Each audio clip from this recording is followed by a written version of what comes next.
শাপলা পুকুর আমাদের শেষ হয়ে গেছিলো, শাপলা টাপলা সব মারা গেছে, মাছ সব মারা গেছে, পানি শুকায় গেছে, পানিতে হচ্ছে সব এলগি সবুজ হয়ে গেছে, এলগিতে মানে একবারে হচ্ছে সবুজ শরবত, এলগির শরবত এরকম অবস্থা হয়ে গেছিলো পানি।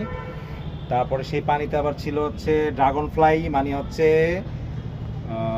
ফড়িং, ড্রাগন ফ্লাইয়ের বাচ্চা ছিল প্রচুর পরিমাণে পানিতে, যেই কারণে আমাদের যে মাছের পোনাগুলো ছিল সেই পোনাগুলো সব নষ্ট করছে। যাই হোক, আমরা আবার এটাকে ক্লিন করলাম, ক্লিন করে একবারে এলগি যা আছে এখানে, যা এই প্রাচীরে যেই শ্যাওলাগুলো ছিল সব শ্যাওলাগুলোকে আমরা পরিষ্কার করে, তারপরে আমাদের কিছু মাছের স্টক ছিল উপরে, সেই মাছগুলো এই যে এখানে দেখেন, এখানে অনেক সুন্দর বিগ সাইজের মলি আছে, ব্ল্যাক মলি, আর হচ্ছে সব গাপ্পি।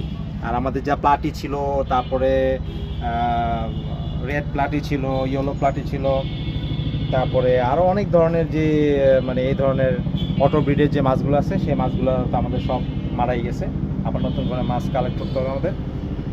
তো আমরা এখন আবার সেই শাপলা, যেই শাপলা মারা গেছে, তারপরে আমি আবার শাপলাটা এই যে দেখেন, এখানে দেখেন, এই যে এই চারির ভিতরেই শাপলার হয়তো বা কন্দ ছিল, সেই শাপলা কন্দ থেকে দেখি যে আমরা ছোট ছোট পাতা হয়ে আছে, তো ছোট ছোট পাতা হয়ে গেছে।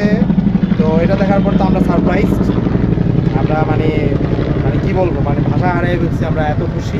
কারণ আমাদের অনেক রকমের অনেক কালারের শাপলা ছিল, আমাদের ব্লু কালারের শাপলা ছিল, ইয়েলো কালারের শাপলা ছিল, হোয়াইট কালারের শাপলা ছিল। তো এই আমরা জানি না এখানে কি কি শাপলা আছে, এখানে আমরা 2-3টা ছোট ছোট গন্ধ পাইছি, ছোট ছোট চারা পাইছি, আমরা জানি না এর মধ্যে কি আছে। আর বড় হইলে দেখা যাবে কি আছে এর মধ্যে, মানে কি কালারের শাপলা আছে। বিসমিল্লাহ, পানিটা এখন ঘোলা হয়ে যাবে, আবার সকালবেলা ঠিক হয়ে যাবে। বিসমিল্লাহির রহমানির রহিম। আমরা এটাকে এক সাইড করি, হ্যাঁ, এক সাইড করি, আস্তে আস্তে নামাই যেন কাদা না হয়। ও ও তাও তো কাদা হয়ে যাচ্ছে, কিচ্ছু করার নাই, কাদা তো হবেই, আবার ঠিক হয়ে যাবে। মাটি যখন বসবে, নিচে বসবে, তখন সব ঠিক হয়ে যাবে ইনশাল্লাহ। আমাদের একটা আমরা শাপলা নামাই দিলাম, এবার আমাদের দ্বিতীয়টা বাকি, আমরা দ্বিতীয়টা নামাবো হচ্ছে এই কর্নারে।